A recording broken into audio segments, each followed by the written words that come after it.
Very warm welcome to you as you join us on today's episode of Tax Matters. My name is Olumuyiwa Matuluko. On today's episode of the program, we'll be looking at the taxation of the oil and gas business in Nigeria. As we very well know, petroleum, crude oil, is the mainstay of the Nigerian economy, even as all hands are on deck, both at governmental and citizens level, to make sure that we diversify the base of the Nigerian economy into other areas like agriculture and gathering the much needed resources from taxation, of course, after improving the economy, after putting jobs into the hands of people. To look at Petroleum Profit Tax Act, which regulates the taxation of oil and gas business in Nigeria, we have two gentlemen in the house, in the person of Mr. Ekechi, a deputy director at the Federal Revenue Service, who is the tax controller of the Land Tax Service Oil and Gas Servicing. There are three subdivisions of the Land Tax Oil and Gas Department of the FRS: upstream, downstream, and servicing. Mr. Ekechi is in charge of servicing. Mr. Ekechi is joined by Mr. Albert Folorunsho, a tax consultant with wide experience in oil and gas taxation. Before we bring them on, this backgrounder. Nigeria ranks among the major oil-producing countries of the world, and much of its public revenue is generated from the sale of crude oil and natural gas. All petroleum resources belong to the federal government, and so companies engaged in petroleum operations are charged to tax under the Petroleum Profit Tax Act, Cap 354, Laws of the Federation of Nigeria, 1990. Petroleum operations is defined as follows: the winning or obtaining and transportation of petroleum or chargeable oil in Nigeria by or on behalf of a company for its own account by any drilling, mining, extracting, or other like operations or process, not including refining at a refinery in the course of a business carried on by the company engaged in such operations, and all operations incidental thereto, and any sale or disposal chargeable by or on behalf of the company. Petroleum profit tax is applicable only to companies engaged in petroleum operations. Petroleum profit tax arises on actual year basis at 85% of taxable or chargeable profit. Joint venture arrangement or non-production sharing contract PSC over 5 years are charged to tax at 85%. Non-production sharing contract under 5 years or in its first 5 years during which the company has not fully amortized all pre-production capitalized expenditure, however, attracts a lower rate of 65.75%. Production sharing contract with the Nigerian National Petroleum Corporation (NNPC) is charged to tax at 50%.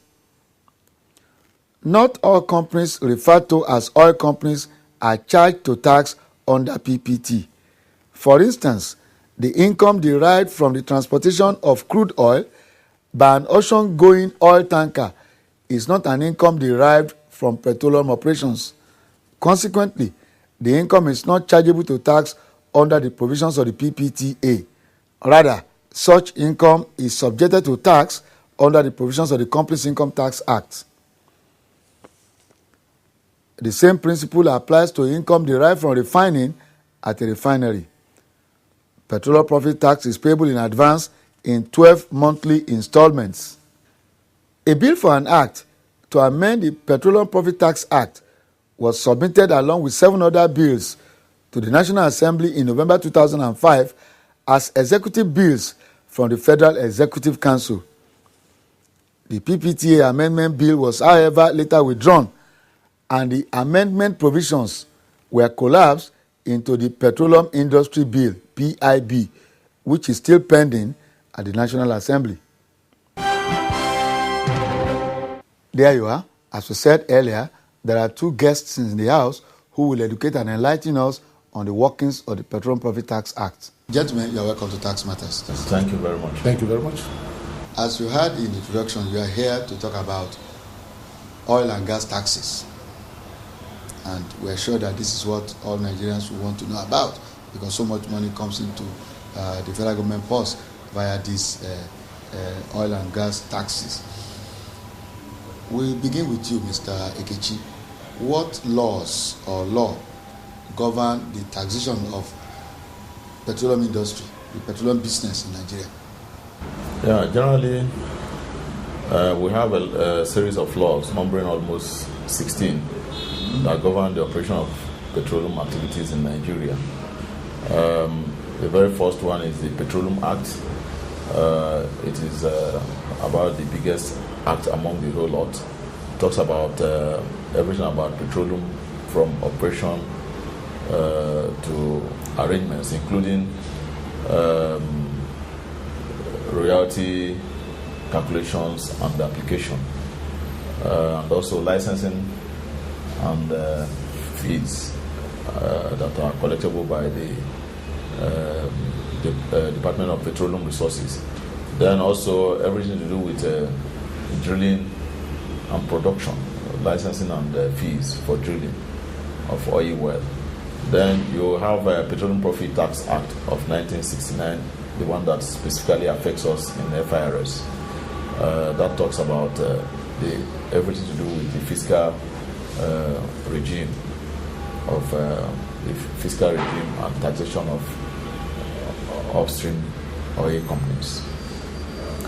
Then, of course, you have arrangements that have the force of law, just like, for instance, the Memorandum of Association. Is an agreement which is also recognized under Section 9 of Petroleum Profit Tax Act. That any financial arrangement entered into between NNPC on behalf of the federal government and the oil companies also are binding. Most of those arrangements, they have fiscal arrangements that are binding on FIRS.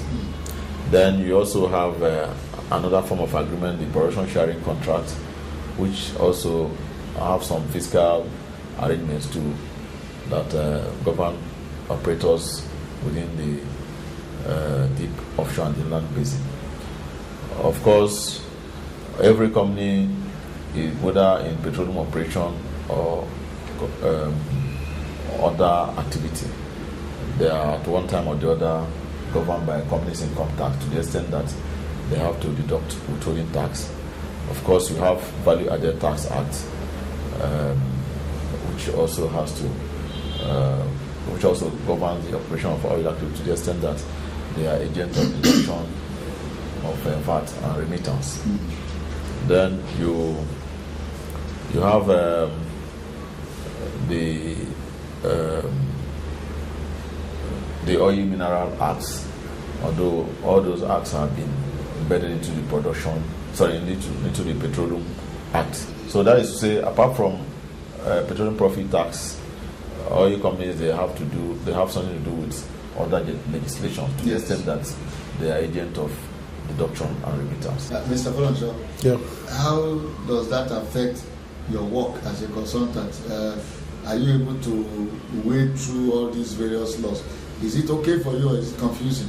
Like he has said, as an oil company, it depends on which regime or which sector of the oil industry you operate.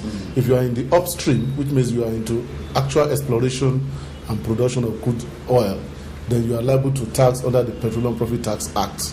Of course, it also depends on the arrangement, the financing arrangement.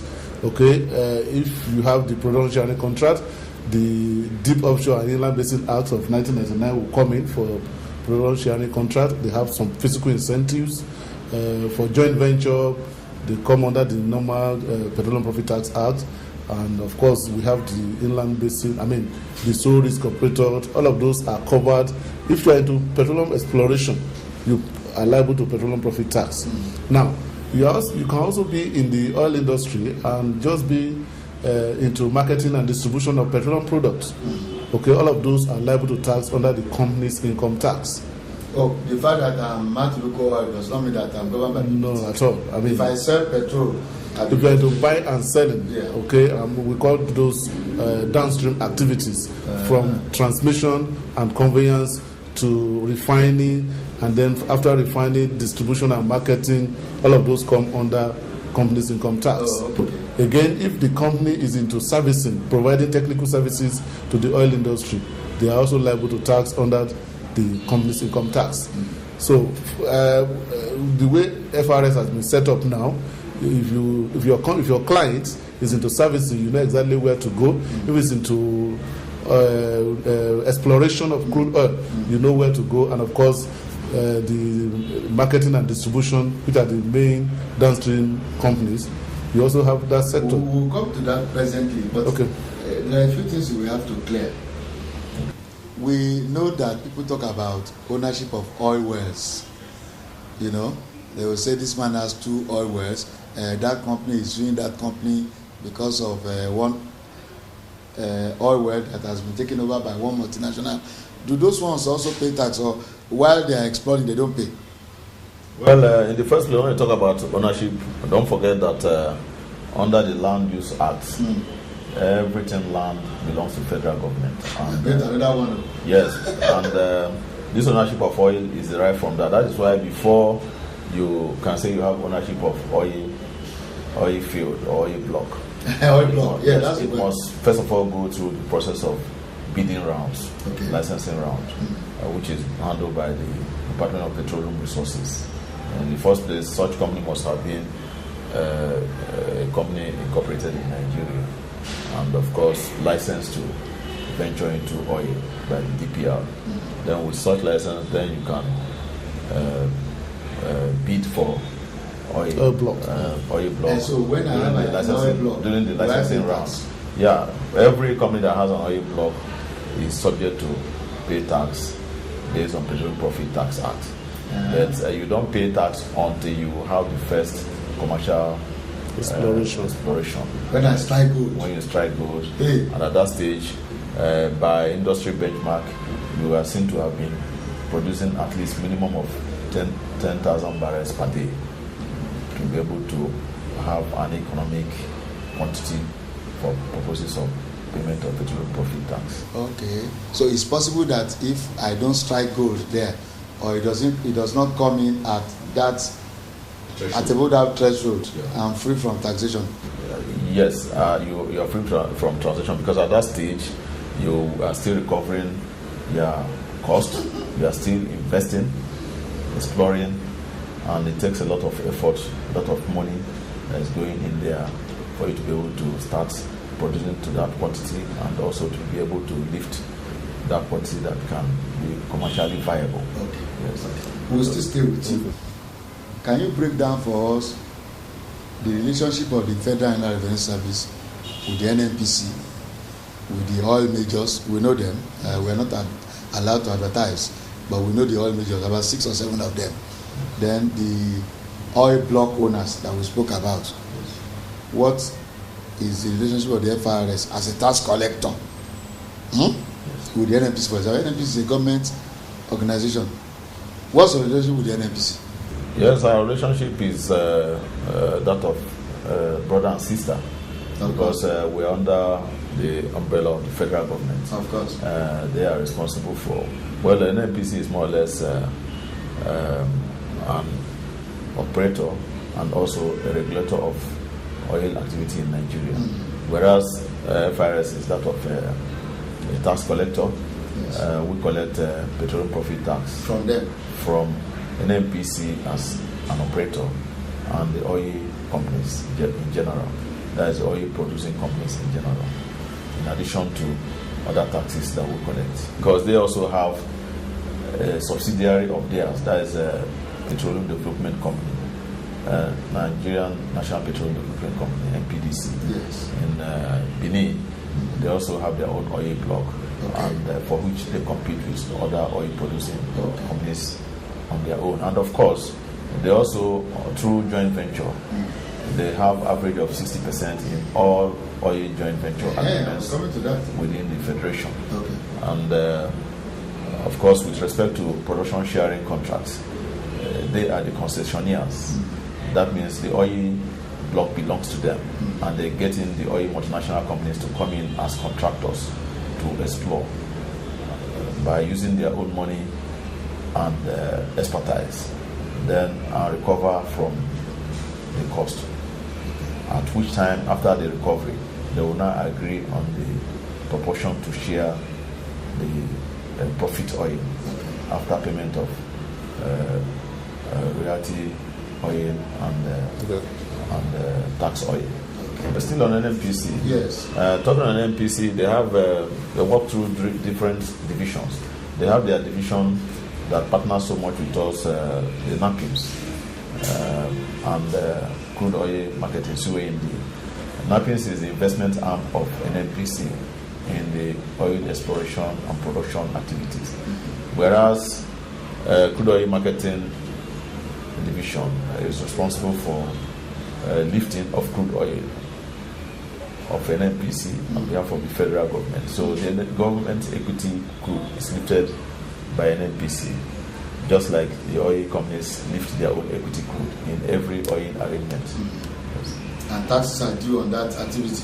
Well, on the NNPC side, since it's government tax is implied because it's just that it might not be possible to separate the tax and the lifting, because both the tax and the crude itself, everything is swept into federal government accounts. So it will be very cumbersome for you to start separating tax, because since even the tax and everything, of course, should go to federal government. We'll go on a short break. When we return, Mr. Ekechi and Mr. Folorunsho will still be here. We'll be looking at the fiscal regime under the PPTA. How do operators in the oil and gas industry pay their taxes under the Petroleum Profit Tax Act?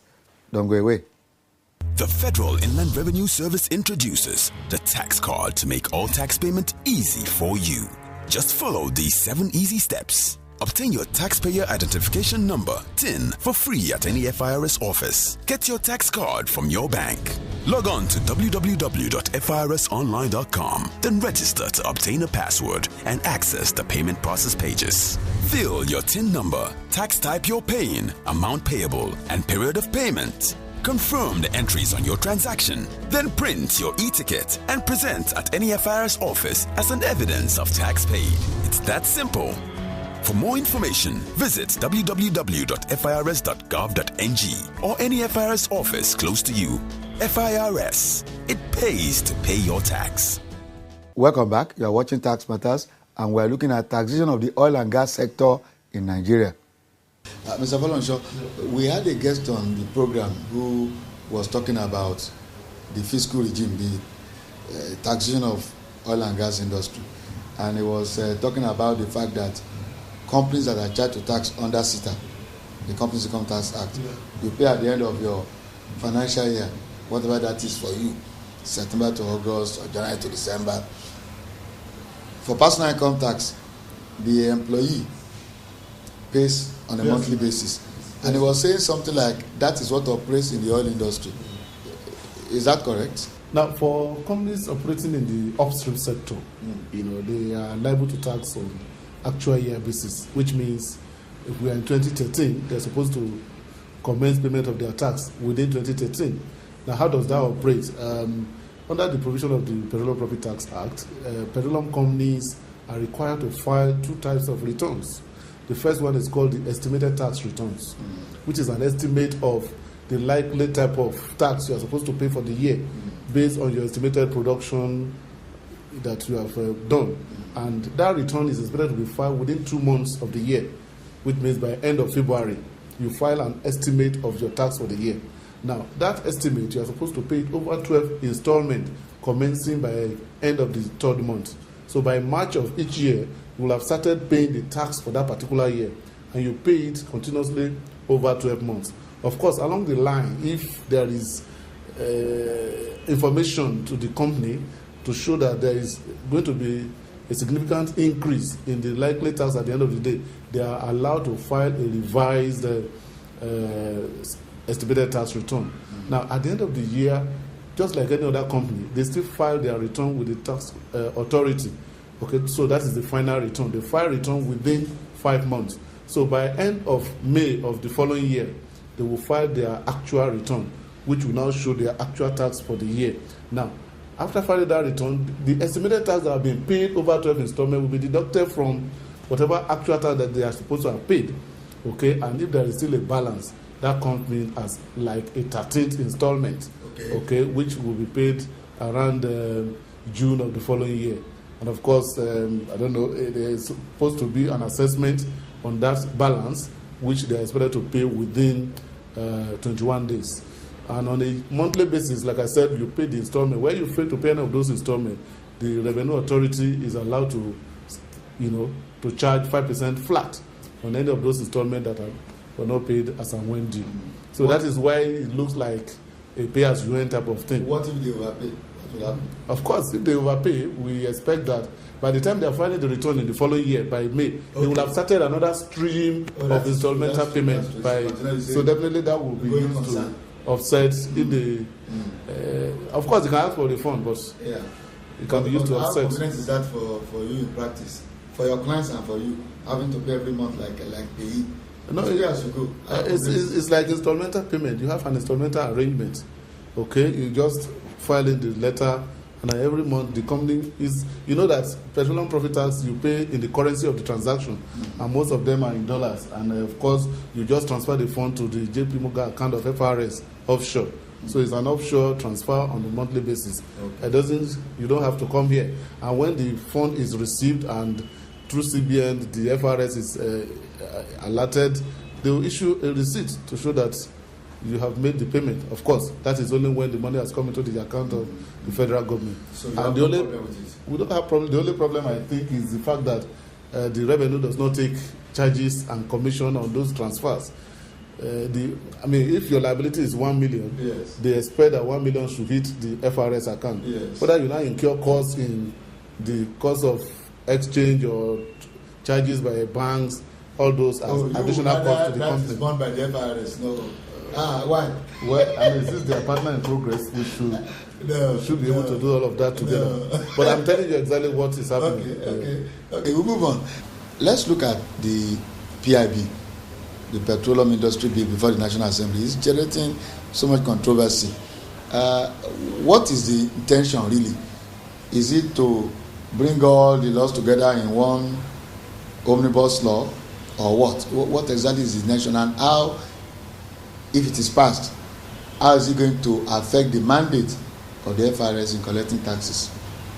Well, like you rightly say, bringing all the 16 bills into one is one of the major objectives of the PIB. Yes, and there are other objectives which include, and of course, I said earlier on, there are various agencies that have to be involved in administration of petroleum activities in Nigeria. We used to have, there are so many of them.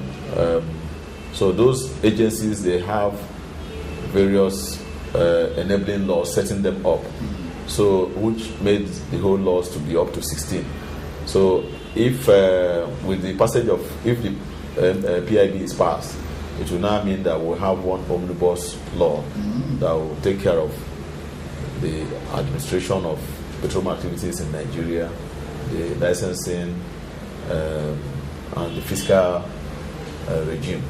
Another major objective is also to give NNPC to empower them competitively to be able to compete with the oil companies, rather than the present position where they are both regulator and operator. And of course, like I said earlier on, the existing agreements under the joint venture arrangements and the production sharing contracts, government probably will seize the opportunity of the passage of PIB to make those arrangements to reflect the present day circumstances, and also to bring in, to harmonize the fiscal regime therein, so that the law will be simplified in a way that everybody, you and I, will be able to understand how the upstream companies will be taxed. And in addition, that will bring in more transparency in the operation and administration and taxation of upstream companies. Well, viewers, we are afraid that time will not permit us to conclude this feature on petroleum profit taxation in Nigeria today. Next episode, We will bring you the concluding part of the interview with Mr. Ekechi and Mr. Folorunsho. But in addition, we will bring you an interview with Mr. A.J. Bamidele, the Director in charge of the Land Tax Office, Oil and Gas at the FRS headquarters in Abuja. Mr. Bamidele will be looking at quite the same issues, but from a different perspective.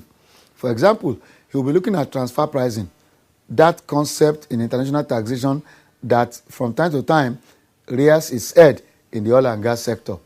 We're sure you want to know more about transfer pricing, about thin capitalization, about arm's length. Oh, we got you hooked already. Then make it a date with us next week on this same station, same day of the week, same time of the day. We want you to have a blessed week ahead, and we thank you for watching.